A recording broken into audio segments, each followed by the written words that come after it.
कि चल चल चल तोरा माई से। ओ अच्छा ये ना भरल कहत है, ये अभी ले काहे ना भई, अबले तो हो जाएंगे चाहिए।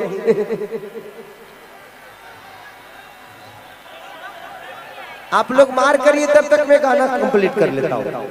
जब तक आप लोग का झगड़ा कंप्लीट हो जाएगा मेरा गाना भी कंप्लीट हो जाएगा। एक नंबर। कितने प्यारे लोग हैं आप लोग।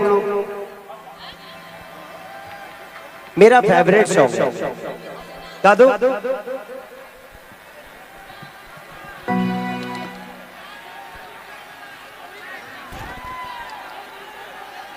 ये प्यार कौन परसों के कोई लड़ रहा।